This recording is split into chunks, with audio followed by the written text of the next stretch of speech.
The silent collapse. Natalia's final hours unraveled in Port Charles. Port Charles awoke to a tremor far greater than the usual political schemes or mob whispers that define its undercurrent.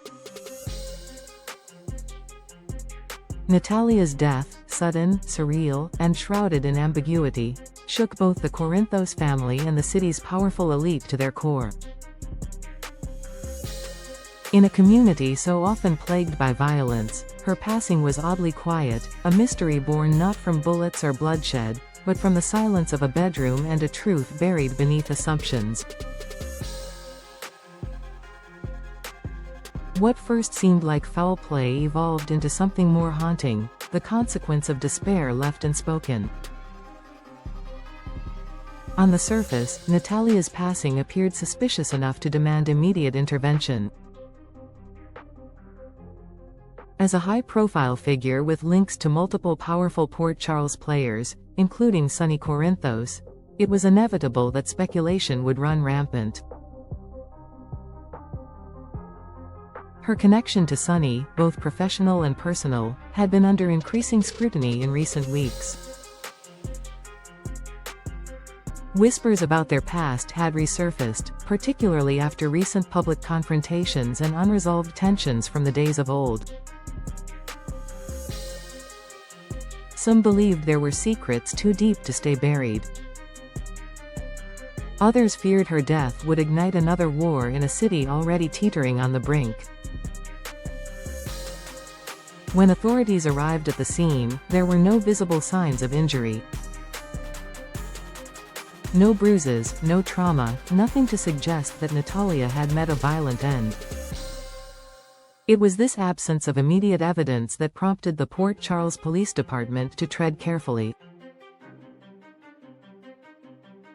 The body was transferred to the city morgue, and the forensic division initiated a comprehensive autopsy. Rumors swirled as her body was rolled into the sterile cold of the coroner's domain. What would the evidence reveal? Had she been poisoned? Suffocated? Had Sonny finally crossed a line? In the meantime, one damning account surfaced. A neighbor, reportedly a tenant in the adjacent townhouse, came forward with a chilling recollection. They had seen Natalia just hours before her death, seated on her balcony, visibly distraught. According to the witness, Natalia clutched a wine glass in one hand and a bottle of prescription medication in the other. Moments later, she was seen taking multiple pills, swallowing them quickly and in large quantities, before finishing her drink and retreating inside. That image lingered in the minds of investigators. The forensic team shifted their focus. If this was not homicide, it might have been self-induced. The toxicology report confirmed their suspicions. A high concentration of sedatives and alcohol was found in Natalia's system, levels far beyond therapeutic or recreational use. Her death was not the result of violence but a potent chemical overload. The cause: acute combined drug and alcohol toxicity. Whether accidental or intentional remained unclear, but the ruling was definitive. No evidence of assault, no external injuries, no other substances found. What had begun as a potential murder investigation transformed into a heartbreaking tale of overdose. For Sonny, the initial cloud of suspicion had cast a long and humiliating shadow. As soon as Natalia's body was discovered, all fingers pointed toward him. The timing of her death, the volatile history they shared, and his own reputation painted a convenient, if unfounded, target. Sonny was brought in for questioning, interrogated for hours, and treated like a suspect in a crime he hadn't committed.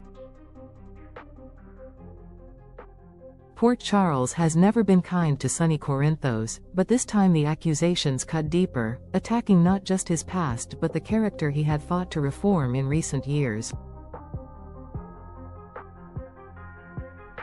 The stain of implication hurt more than he cared to admit. But when the autopsy results arrived and cleared him completely, the tide turned. Sonny was released without charge, and more significantly, the Port Charles Police Department issued a rare public apology for their handling of the case. In a statement, the department acknowledged the premature focus on Sonny and expressed regret for allowing public speculation to overshadow a fact-driven investigation. It was a gesture few expected and even fewer believed, but for Sonny, it was vindication, though a hollow one. Despite being cleared, the ordeal left deep scars. Natalia's death, accidental or otherwise, reopened wounds in Sonny's life that had barely healed. Questions still lingered. What drove her to take that many pills? Had she been suffering in silence? Was there something she was trying to escape? While the medical examiner's report answered how she died, it left the why unanswered. And perhaps that question will haunt Port Charles far longer than any courtroom verdict. In the days that followed, tributes poured in. Some remembered Natalia for her tenacity, others for her tragic missteps. A woman of strength, secrets, and resilience, her life, like so many others in Port Charles, ended not with a scream but with a whisper.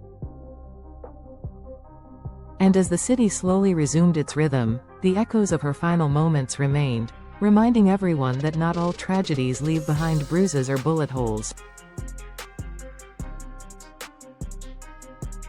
Some simply disappear into the quiet, with only questions and regret left behind.